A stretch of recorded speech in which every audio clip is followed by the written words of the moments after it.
Mungu akubariki. Mpe Yesu makofi mazuri. Ongeza tena makofi mazuri. Ongeza tena makofi mazuri tena. Nifungulie katika kitabu cha Methali. Naomba msomaji wangu mzuri anisomee katika kitabu cha Methali. Kitabu cha Methali 8:17. 8:17. Yerebo sakaya maseterebo saya. 8:17. Nataka nianene maneno machache kwa dakika chache. Amen. Tasoma kwa neema ya Kristo katika kitabu cha Methali sura ile ya 8 mstari wa 17. Neno la Bwana linasema, nawapenda wale wanipendao, nawapenda wale wanipendao, na wale wanitafutao kwa bidii, na wale wanitafutao kwa bidii wataniona. Wataniona. Tende. Utajiri na heshima, utajiri na heshima ziko kwangu, viko kwa Mungu. Naam, kama unataka heshima iko kwa Mungu. Utajiri udumuo, kama unataka utajiri unayedumu, usio na majonzi, usio na maumivu, usio ya kutoa watoto, sijui nini, kutoa familia, kutoa mama, uko kwa Mungu. Na haki pia, na haki pia iko kwa Mungu. Matunda yangu hupita dhahabu, matunda ya Mungu yanapita dhahabu zote unazoziona katika dunia hii. Naam, naam, dhahabu safi, dhahabu ambayo unaijua ni safi. Na faida yangu hupita fedha iliyoteule. Mungu ana faida kubwa kupita pesa zote unazozishobokea, vitu vyote unavyovishobokea. Mungu ana faida kubwa kuliko vitu vyote. Natembea katika njia ya haki. Mungu anatembea katika njia ya haki, katikati ya mapito ya hukumu. Katikati ya mapito ya hukumu. Niwarisishe mali wale wanipendao, niwarisishe mali wale wanipendao, tena nipate kuzijaza hazina zao. Nipate kuzijaza hazina zao. Haleluya. Nenda kampende Mungu. Sema amina. Amen. Nenda kampende Mungu. Nenda kampende Mungu. Na mfano wa kumpenda Mungu uko kwa mke wako, uko kwa mchumba wako. Tunaelewana vizuri? Hata kama unakosea lakini unahuzunika, kwa nini nimemkosea mchumba wangu? Kwa nini nimemkosea mke wangu? Kwa sababu nampenda. Tunaelewana vizuri? Kwa hiyo kama unampenda Mungu utakataa kumkosea, hata kama utalazimishwa kukosea, lakini moyoni mwako utakuwa upendi kwamba upendi kukosea, kumkosea Mungu. Kwa hiyo tafasiri ya kumpenda Mungu ni pale ambako unajivoid na makosa, pale unapojivoid na nini, na makosa na machukizo ya kumchukiza Mungu, kwa sababu mtu yote unayempenda utamlinda. Tunaelewana vizuri? Tunaelewana vizuri? Na wapenda wale wanipendao, nao wanitafutao kwa bidii wataniona. Ukimtafuta Mungu utamuona. Na Biblia inasema mahali fulani, haleluya, mahali fulani anasema kwamba ukimtafuta kwa bidii utampata. Haleluya. Anasema nitafuteni maadamu ninapatikana. Anapatikana, lakini Mungu sio mrahisi hivyo kumpata. Ili wewe uwe na Mungu sio rahisi hivyo kumpata. Mpaka usacrifice maisha, ulipe gharama, uiangamize nafsi yako. Unajua maana kuiangamiza nafsi yako? Uinyime nafsi yako kwa mambo ambaye nafsi yako inapenda. Yale mambo ambayo nafsi yako inapenda, ambayo mambo hayo yatamkasirisha Mungu, uinyime, uipe ukame, uipe jangwa. Nafsi yako uipe jangwa, ukame, uiangamize kabisa. Ila ukitaka kuifurahisha, kuifariji nafsi yako, ukaifurahisha kwa kila kitu, hautaweza kupatana na Mungu. Kwa hiyo lazima usacrifice maisha. Danieli wanachukuliwa kwenda Babeli, wanachukuliwa kwenda Babeli utumwani. Kuna chakula kingi kwa mfalme, kuna mapochopocho ya kila aina ya kunukia. Nadhani ingekuwa wewe ndio Danieli wakati huu, tutakukosa. Tunaweza tukakukosa, isema idea. Yaani uko kwa mfalme kabisa hivi. Umefika kabisa, ndio ugenini umefika na umetoka, kuna vinguo vyako vieleweki, alafu unakuta unapelekwa bafu, bonge la bafu nzuri, unaoga, alafu unaangalia kule kila kitu kimetulia, watu wanakuhudumia, meza kali, alafu mfalme anasubiri mje muongee na mfalme. Mimi nakwambia hivi, utakuta umeshiba kiwango cha ajabu mpaka kinaisha. Danieli anapelekwa kwa mfalme. Kabla hajafika kwa mfalme, yule mtumishi wa mfalme anasema, mfalme ameagiza mpewe chakula, mle mshibe, na chakula chenu cha kila siku kitatengenezwa kama cha mfalme. Haleluya! Danieli anasema hatutakula chakula cha mfalme, sisi tupe tu mtama na maji. Tunaelewana vizuri? Tupe tu mtama na nini? Maanake nini? Wanaiangamiza nafsi yao ili wabaki na Mungu. Tupe mtama na nini? Na maji. Akasema, jamani, mfalme atakapokuja kuwaona hamjanenepa, hamjanawiri, nyuso zenu zimekuwa ziko ovyo ovyo, mtauawa. Asema usio na wasiwasi, tupe miezi 3 na hawa wengine wanakula hapa wenyewe na wale kule cha mfalme, sisi tuletee tu mtama. Yaani ule mtama unapikwa tu hivyo hivyo, unatokota, watu wanachukua, wanaweka chumvi, wanachukua, wanagonga, wanachukua na maji, wanakunywa, alafu wanalala.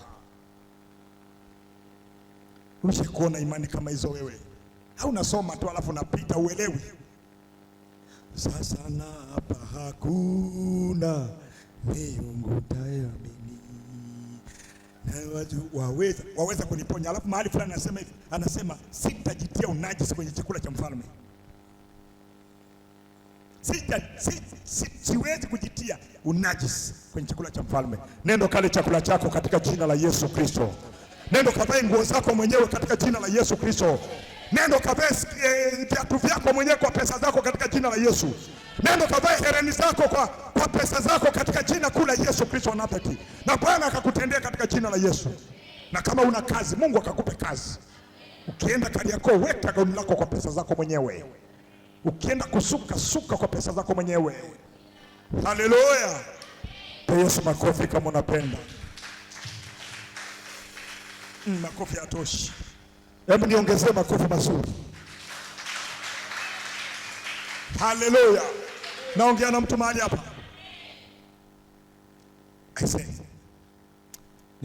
Jifikirie vizuri. Inahitaji mtafute Mungu kweli kweli ili uweze kutoboa. Mpaka ulipe gharama, usacrifice maisha yako, ndipo utaweza kusema ninampenda Mungu, na Mungu atasema huyu mtoto ananipenda. Danieli upendwaye na Mungu. Danieli upendwaye na Mungu. Mungu anamwambia Danieli, wewe Danieli upendwaye na Mungu, ulipotia nia ya kuomba tu zile siku 21 ulizozipanga uje uombe, mimi nilishaachilia majibu yako. Kabla hujaomba siku ya kwanza, mimi nilishajibu. Kwa hizo siku zote Danieli alikuwa naomba, lakini Mungu alishajibu mapema. Ushaikuona kiwango hicho cha mtu anavyopendwa na Mungu? Moja wapo na mimi napendwa mojawapo na mimi napendwa jamani. Mimi napendwa na Mungu, sio mchezo. Mimi napendwa jamani.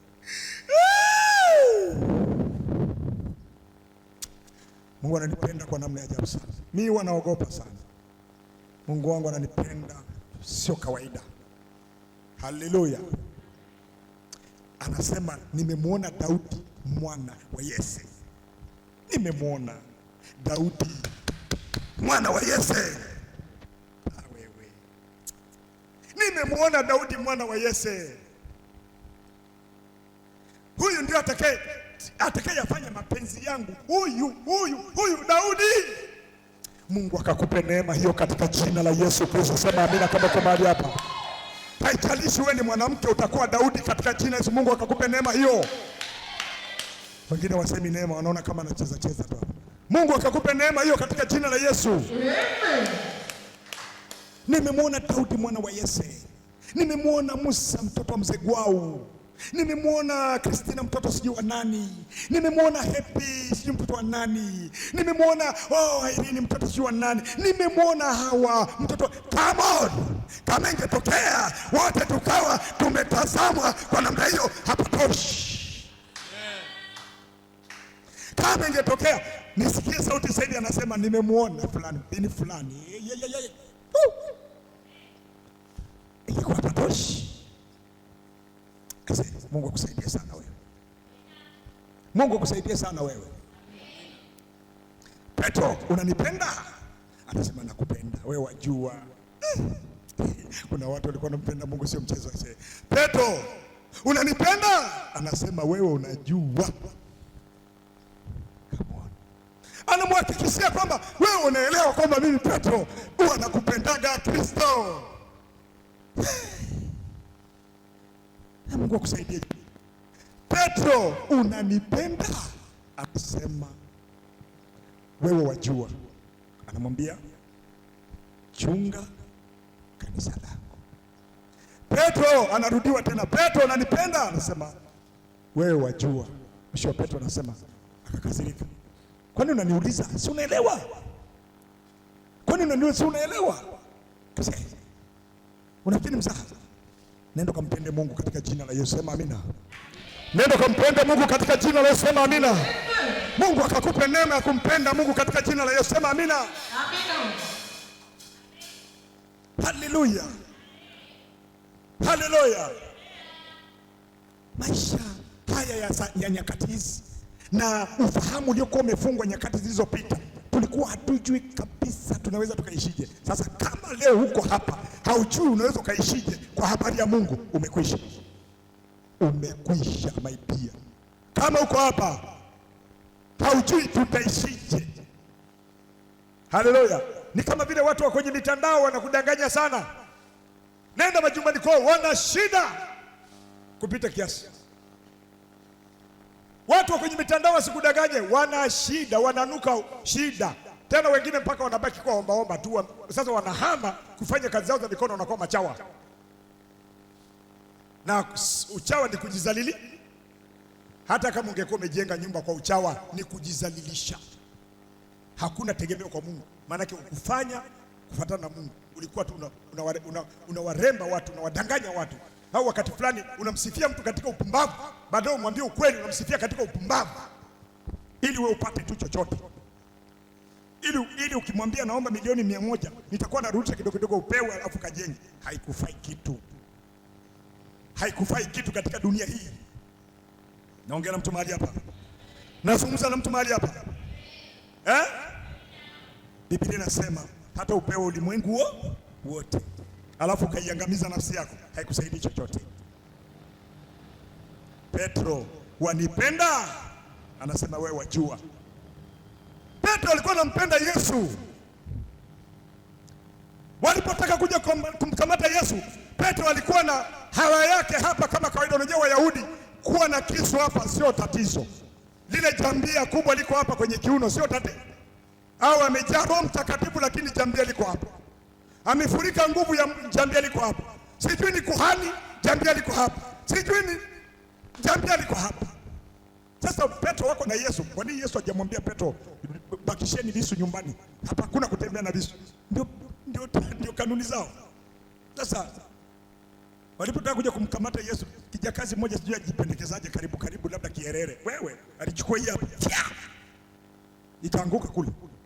Sikio likaanguka kule. Yesu akasema sasa Petro, mimi nitaacha kukamata, utakamata wewe. Damu yako iokoi mtu hata kidogo. Akachukua sikio karudisha haraka, kwa sababu Petro hawezi kuokoa mtu.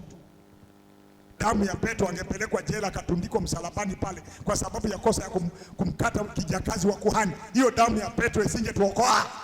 Yesu anasema hapana, naachilia uponyaji dakika chache. Yaani liliunganishwa faster, alafu watu hawaoni. Lilianguka chini, karudisha, likarudi. Nichukue mimi kwa ajili ya watu hawa. Nichukue mimi kwa ajili ya dada fulani. Nichukue mimi kwa ajili ya mtu fulani. Nichukue mimi kwa ajili ya Marekani. Nichukue mimi kwa ajili ya Uarabuni. Nichukue Hakuna mtu yeyote atakayesimama mbele yangu. Kristo anamwambia Petro, rudisha upanga wako hapo kwenye hala, rudisha. Unacheza nini? Watu waliompenda Mungu walijikinai. Mimi at least na ushuhuda. Mimi nimeanza kumpenda Mungu nikiwa kijana mdogo sana tu, kwa gharama kubwa tu, kwa mafungo na mafungo, kwa kulala chini, kwa kuacha kitanda. Siku moja nikaunguliwa nyumba ikaungua yote niliyokuwa naishi, ikawaka moto yote. Hiyo nyumba ilikuwa dada yangu alijenga, alafu akasema hii nyumba itakuwa ya kwako. Sasa nimepewa tu, nikaje ikalipuka yote, tena mchana saa 8 nyumba ikaungua yote. Haleluya! Sasa naenda wapi? Nina watoto. Siku ya kwanza nililala kwenye sakafu kama hapa. Siku ya pili mtu mmoja Mpemba na Mungu, Mpemba mmoja, nikamweleza angalia nyumba yangu na nini. Mpemba Muislamu alitoa maburungutu ya pesa kanikabidhi. Nilipanga zaidi ya miaka 3 hiyo hela, nilipanga zaidi ya miaka, nikawa naishi. Tunaelewana vizuri? Kodi ikaisha, mwenye nyumba akaja, nikamwambia bwana, kaniambia kodi vipi? Nikamwambia kwa kweli siko na hela, hali yangu ni ngumu, maamuzi yako kwako. Akanishika bega na mume wake, Mungu msaidie huyu, msaidie mtumishi wa Mungu, msaidie mtumishi wa Mungu, msaidie. Dakika chache kaniambia tufuatane twende sokoni, mchele sijui nini, roro, wakajaza wakaweka, akasema ishi hapa.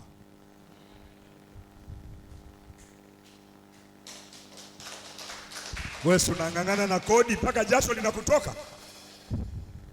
Nikaishi miaka 3, nyumba mpya, haijawahi kuingiliwa na mtu. Feni jamani, kama leo angekuepo hapa, nyumba mpya, choo ndani kwa ndani, feni ziko, kila kitu safi kabisa, na jiko ndani kwa ndani. Nikaishi miaka 3 bila kodi.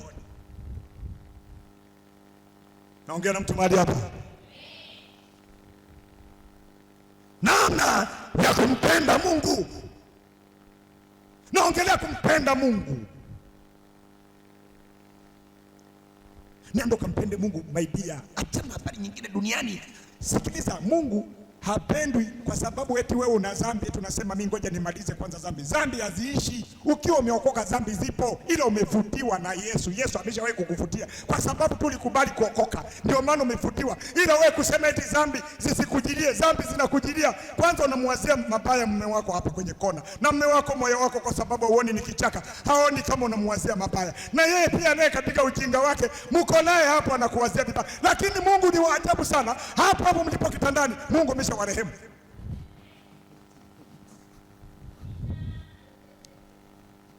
Wana ndo mpo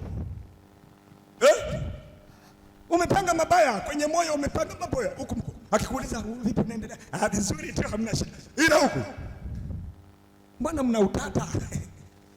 Alafu unataka kusema wewe ni mtakatifu. Sikiliza, wewe huwezi kuwa mtakatifu. Ni Mungu aliamua tu akasema mtakuwa watakatifu kama mimi nitakuwa, kwa sababu tumekubali. Wewe huwezi. Kama akiondoa hilo neno akisema sasa kila mtu ajipigania utakatifu, hatubaki hapa hata mmoja. Akiliondoa hilo neno aseme kila mtu ajipambanie utakatifu, huwezi kubaki wewe.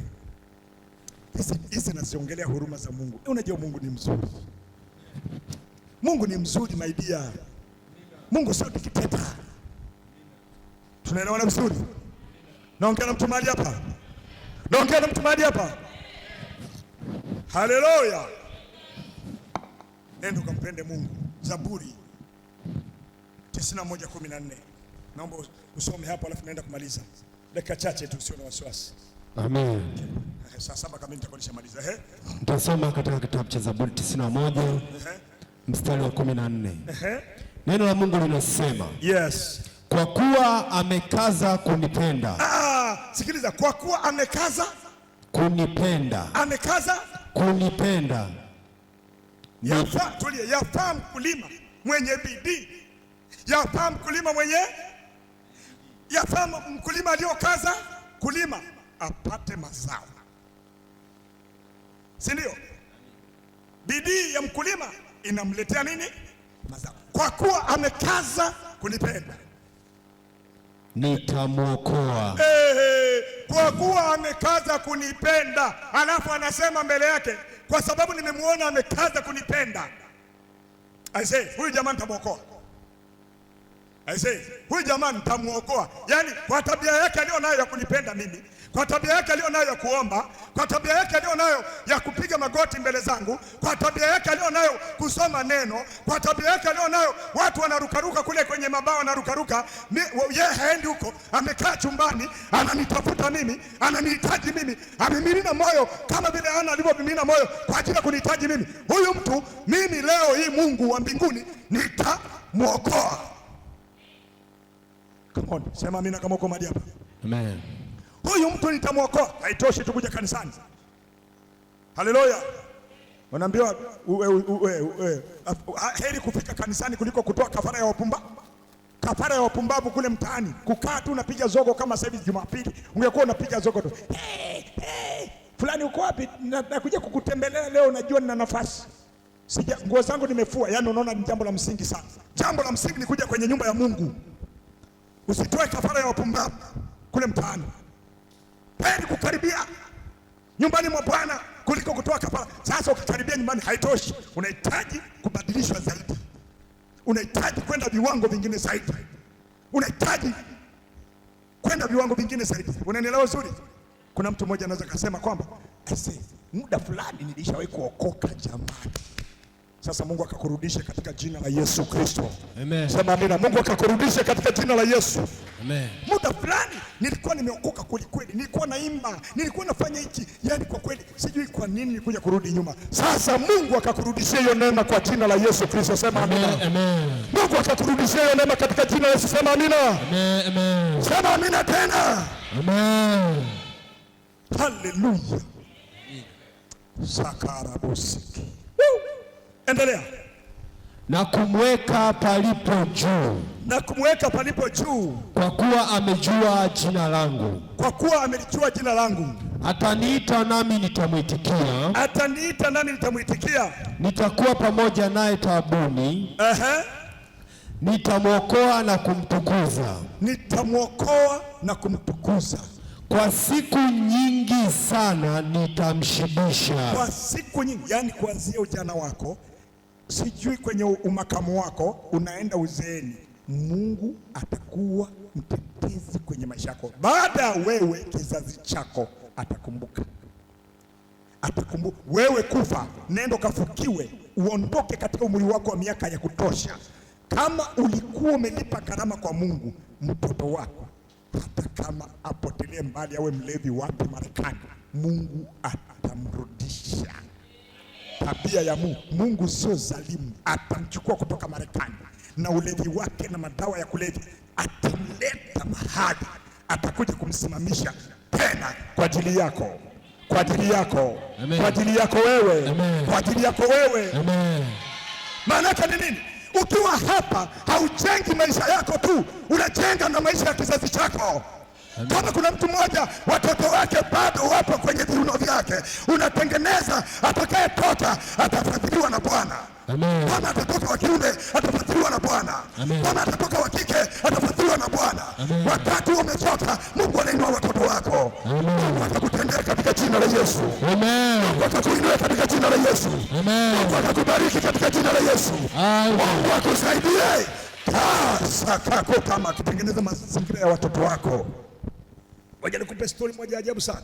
Nikiwa sina hata sentano, hali yangu ni ngumu, niko Ubungo nimepanga, nakupa wewe, unaangalia ujui, tunapokutia moyo ujue tumelala kanisani sisi wengine, nakutia moyo usitokafikiri nimetoka mbinguni nimeshuka tu. No, nimetoka katika miongoni mwa mikono ya watu, nimetoka katika miongoni mwa maisha magumu, nimetoka miongoni mwa taabu na dhiki nyingi. Haleluya.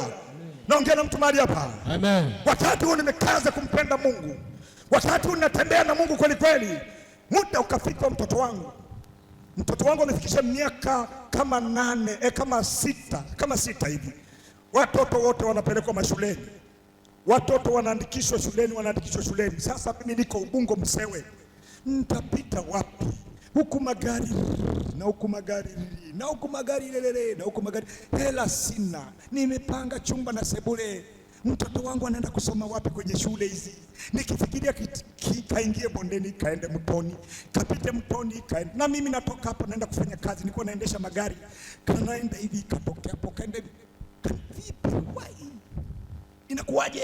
Nawaza tu. Mama mmoja akajifungua mtoto wake akakuwa akafika kama umri wa miaka kama 4 na kitu, akasema, akaja nyumbani akasema, naomba huyu mtoto aje akae na mtoto wangu, Sasa mtoto wangu ndio anakaribia kwenda shule. Alipofika tu akapelekwa shule ya pesa. Alipofika hapo moja kwa moja wakaandikisha shule ya pesa. Wow. Sio Santa Kayumba, akapelekwa shule ya pesa. Darasa la kwanza fedha, la pili fedha, mpaka la 7. Sasa yuko chuo kikuu Mlimani pale. Piga makofi kama unapenda. Sasa wakati anaenda chuo kikuu ananikuta na mimi nilishatoboa. Anaenda chuo kikuu anakuwa nikiwa na Safa na haso na kwenda na tunakuja kukutana hapo. Yeye anasema naenda chuo kikuu na mimi na drive. Na mimi pochi na tunakwenda. Maisha yametoboa. Hakuna njaa. Hakuna kusema nitakula wapi. Hakuna kufikiria kwamba nitakula wapi. Kila siku chakula kipo. Haleluya. Mungu atabaki kuwa Mungu. Mungu atabaki kuwa Mungu. Mungu atabaki kuwa Mungu. Amen. Usijidharau. Wewe uko mahali hapa, hata kama unabeba tofali, hata kama unainua mchanga, hata kama unauza mchanga kwenye mto, moja nikwambie, wewe usihangaike na hayo, hata wakutazame, hata wakusumu, lakini kama uko na Bwana, mkono wa Bwana utakuinua katika jina la Yesu. Amen. Bwana atakuinua katika jina la Yesu. Amen. Akafuata mtoto wa 3. Yule Daudi wa kiume nikakaa naye, nikagadiana naye, nikasema yule ni gentleman, nitakwenda naye, kama tukienda kulala mahali fulani tutalala wote. Na kweli tulipoenda mahali fulani katika ziki tulilala wote. Tulipoinuka asubuhi nilimpukutisha macho, nikamnawisha, nikamwambia mwanangu tunaendelea na safari ya maisha. Tukaendelea. Tulipoenda kombe nikamwambia leo tuko kwenye maombi huku usiku 30, tunakunywa uji tu, hakuna kitu chochote wala chakula hakuna. Wakati fulani namhurumia, nampeleka Chobis, namwambia kula ugali utakufa mwanangu. Anakula ugali anashiba, tunaendelea na safari. Maisha yataendelea. Nikasikia Dorcas amesoma na yeye amefaulu, yuko wa kwanza kila darasa, kuanzia darasa la kwanza, la pili, la 3, la 4, la 5, la 6, la 7. Form 1 yuko wa kwanza, form 2 yuko wa kwanza, form 3 yeye anaburuza watu tu. Wow! Wow, mkono wa Bwana akakutendea kwa jina la Yesu. Amen. Bwana akakuinua kwa jina la Yesu. Amen. Nakupa namna jinsi Mungu anavyotenda. Amina. Kampende Mungu. Acha kusema nina dhambi. Wewe una dhambi bwana. Wewe umetakaswa. Sijakwambia ukatende, ila wewe huna dhambi, umetakaswa. Kaa na Mungu, tafute Mungu. Amina. Haleluya. Amina. Kwa siku nyingi nitamshibisha. Yes. Ataniita, nitamuitikia. Haleluya. Amen. Punga mkono juu mbinguni namna hii kwa baba yetu. Naenda kumaliza katika kitabu cha Lutu. Namalizia katika kitabu cha Lutu. Hatari sana. Hatari, mwambie mwenzako hatari. Amen. Mwambie mwenzako fire. Fire. Haleluya. Amina.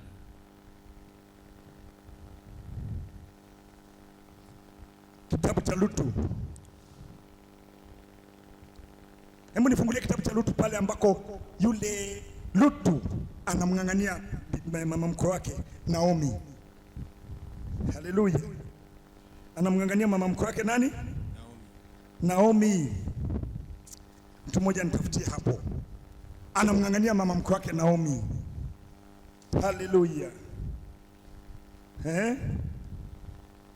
Tunaelewana vizuri? Anamng'ang'ania mama mkwe wake Naomi. Haleluya, haleluya. Hebu tusome katika 1:14, nafikiri 1:14. Amen. 14, hebu tuanzie 14. Amina. Tusoma kwa neema ya Kristo katika kitabu cha Lutu sura ya kwanza mstari wa 14. Neno la Mungu linasema, nao wakapaza sauti zao, wakalia tena, na Orpa akambusu mkwewe. Sikiliza, haya mambo ni mazito. Unajua, ungekuwa unasoma Biblia alafu uko katika uwepo wa Mungu, ungekuwa unasikia raha sana. Unajua sisi tulikuwa tukisoma alafu unashangilia kwanza, unaacha Biblia unashangilia kama naongea na watu mahali hapa. Kama watu wa Mungu mbogo, unasoma kisomo kiguso, unashangilia kwanza, unaacha Biblia alafu unaomba kidogo. Unashangilia kwanza, unashandarize kidogo, yaani kuna maneno yamekugusa bwana.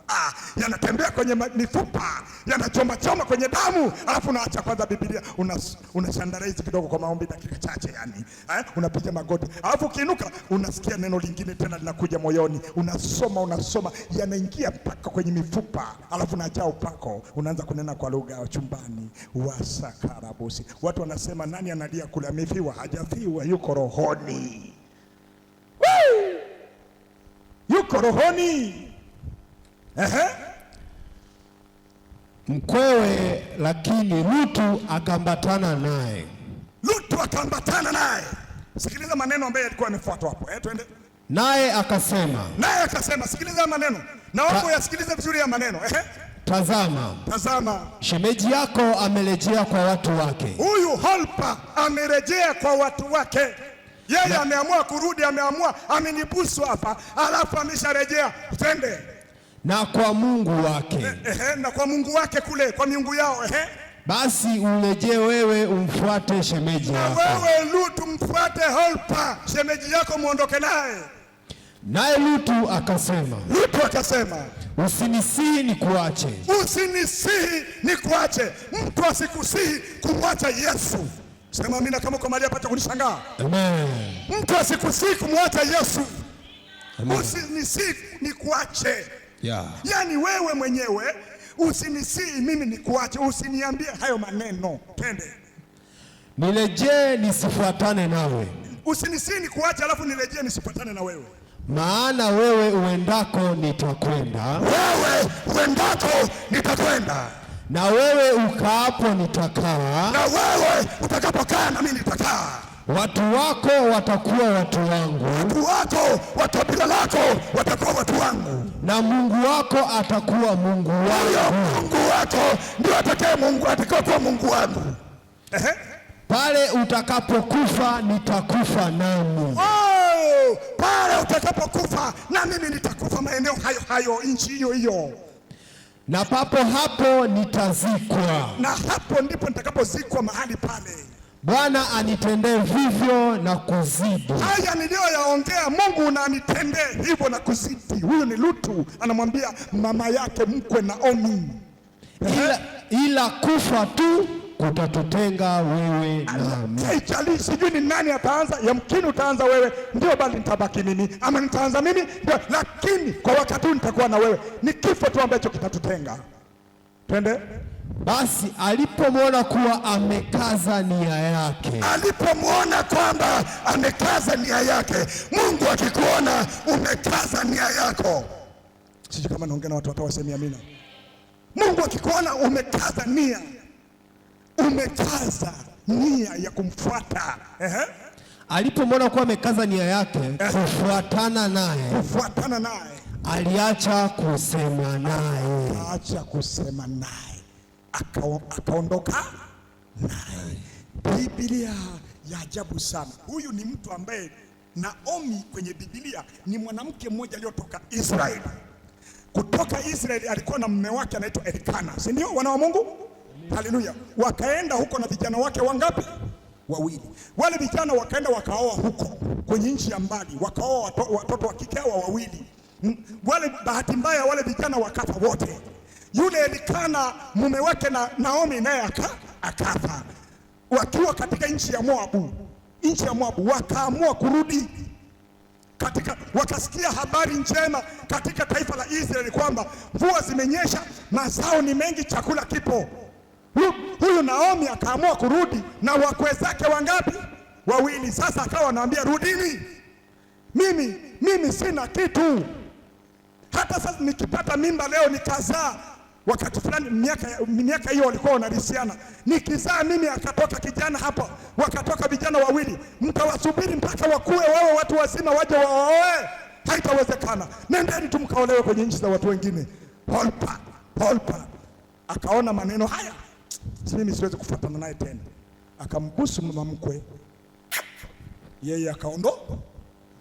Lutu akasema, mahali utakapokufa na mimi nitakufa, mahali utakapokwenda na mimi nitakwenda, ila ni kifo tu kitakachotutenga. Alipoona ya kwamba amekaza kusema nitakufuata, akaacha.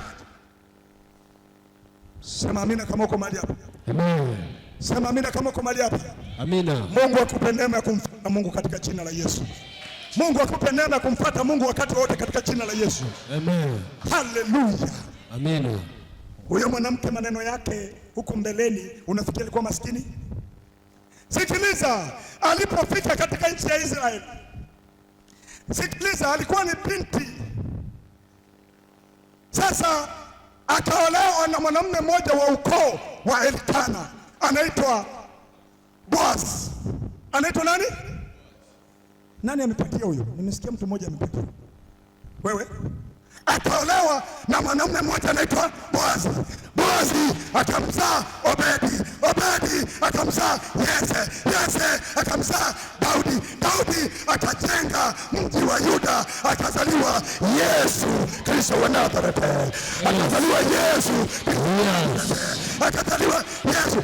Uzao wa Naomi ukatoboa. Biblia inasema, Ayubu anasema, yako matumaini kwa mti uliokatwa, hata kama mizizi yake imegandamana kwenye udongo na kuchakaa, lakini kwa harufu ya maji itachipuka tena. Maisha yako yatachipuka, biashara yako itachipuka, kila kitu chako kitachipuka. Shauti amen. Amen. Nasikia upako. Haleluya.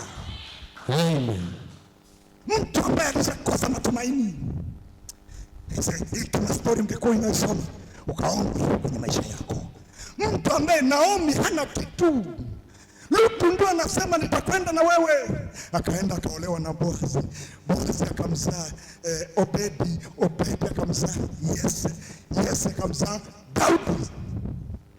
Ni ukoo uliotokea kwenye viuno vya Naomi. Mtu aliyokosa tumaini. Kama uko mahali hapo umekosa tumaini, Mungu akakuinua katika jina la Yesu. Mungu akakuinua katika jina la Yesu. Mungu akakuwezesha katika jina la Yesu. Haleluya. Hebu nipigie makofi mazuri. Mpe Yesu makofi mazuri. Ongeza makofi mazuri kabisa. Hebu ongeza makofi mazuri tena. Nikelekele kina mama viko wapi? Shangilia Yesu. Wow. Sisi ni watu wale tuliosaidiwa na Mungu. Sisi ni watu wale tuliotembea na Mungu.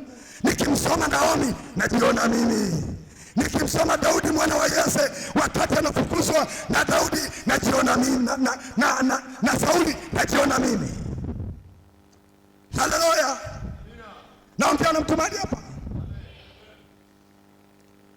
Akaenda akafanikisha, akaolewa na mtu mkubwa kwenye hiyo nchi. Mungu akakupa maisha, ukakutana na watu wakubwa, ukakutana na watu wazito. Wewe sio na kazi, ukapate kazi, uingie kwenye ofisi zisizoingilika, ukaingie ukakae na wakuu. Haleluya. Ukakae na wakuu. Haleluya. Jina la Bwana libarikiwe. Akaolewa na Obedi, wakaishi na Obedi, wakaenda wakamzaa, akaolewa akaolewa na Boazi, akamzaa Obedi. Naomi akitazama kwa jicho lake. Naomi wakati anaolewa huyu, njaa kwa Naomi ikaisha. Haleluya. Maisha yakabadilika. Akazaliwa Obedi, maisha yakaendelea, akazaliwa Yese. Yese, Daudi mwana wa Yese. Alafu akaja kazaliwa Daudi, mfalme Daudi. Daudi akaenda kaujenga mji wa Yuda. Haleluya. Huko ndiko alikozaliwa nani? Yesu. Bethlehemu ya Uyahudi. Bethlehemu mji mdogo wa Yuda. Huko ndiko alikozaliwa mkombozi wa maisha yako, kupitia kwenye tumbo la Naomi, kupitia kwenye viuno vya Lutu, kupitia kwenye viuno vya Obedi, vya Boazi, kupitia kwenye viuno vya Obedi, kupitia kwenye viuno haleluya vya Yese, kupitia kwenye viuno vya Daudi, akaja kazaliwa Yesu Kristo wa Nazareti. Yesu Kristo wa Nazareti. Mpe makofi baba yetu wa mbinguni namna hiyo, kama makofi ya kutosha. Mpe makofi baba yetu wa mbinguni. Asante Yesu, asante Yesu, asante Yesu. Haleluya. Kuna mtu ananielewa? Nenda kampende Mungu. Nimekupa mfano wa maisha yangu. Haleluya. Haleluya. Nimekupa mfano wa maisha yangu, jinsi Mungu anavyopandisha watu stage kwa stage, jinsi Mungu anavyoondolea watu changamoto za maisha yao. Haleluya. Haleluya, haleluya. Haleluya, haleluya, mwana wa Mungu. Hebu ongeza tena makofi kwa baba yetu wa mbinguni.